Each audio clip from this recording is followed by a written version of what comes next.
हाल ही में सिडनी शहर दो बहुत ही भयानक हिंसक घटनाओं से दहल गया। आज हम इन्हीं दो हमलों पर गहराई से बात करेंगे, समझने की कोशिश करेंगे कि ये एक दूसरे से इतने अलग क्यों थे और इनके मायने क्या हैं। तो चलिए कहानी शुरू करते हैं। तारीख है 14 दिसंबर 2025। जगह है सिडनी का मशहूर बॉन्डी बीच। सोचिए, छुट्टियों का माहौल है, लोग जश्न मना रहे हैं, सब कुछ बिल्कुल नॉर्मल लग रहा है।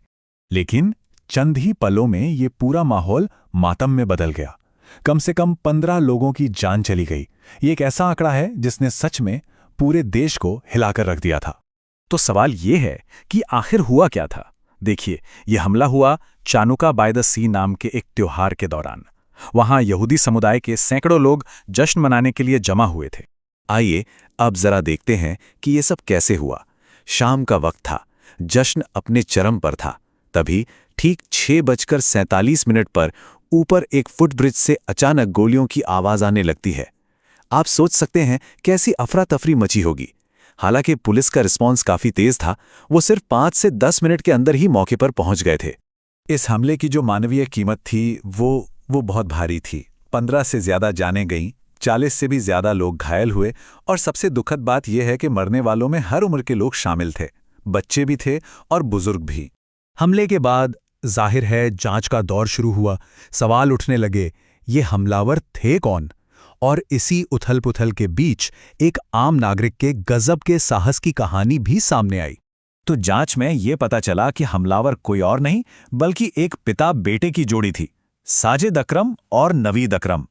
पुलिस की कार्रवाई में पिता साजिद मौके पर ही मारा गया, जबकि बेटे नवीद को घायल हालत में गिरफ्तार कर लिया गया। उस पर हत्या और आतंकवाद के बहुत ही गंभीर आरोप लगे।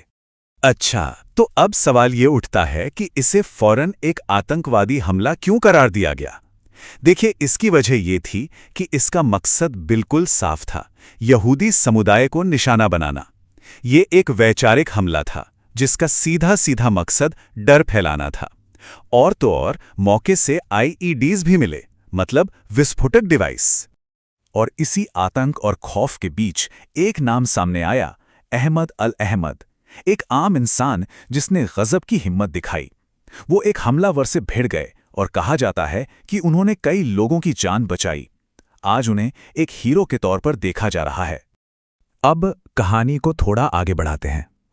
बॉन्डी बीच की इस घटना के लगभग 2 महीने बाद सिडनी में हिंसा की एक और वारदात हुई।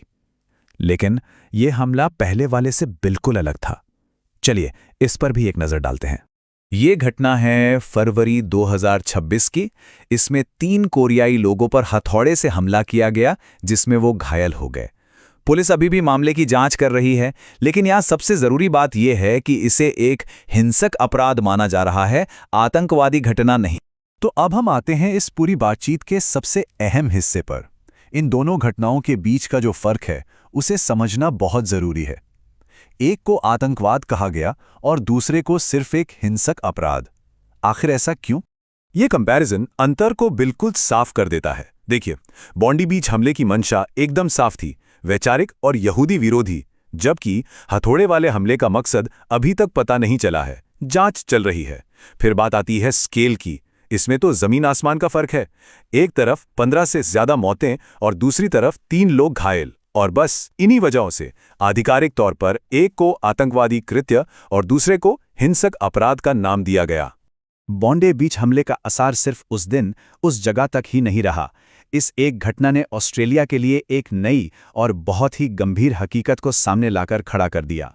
कहा जा रहा है कि ये ऑस्ट्रेलिया में पिछले लगभग 30 सालों का सबसे गंभीर शूटिंग अटैक था। ये एक लाइन ही इस हमले की भयावहता बताने के लिए काफी है। इसने देश की सुरक्षा को लेकर कई गहरे सवाल खड़े कर दिए। और इस घटना का सीधा असर यह हुआ कि ऑस्ट्रेलियाई सरकार फौरन हरकत में आई।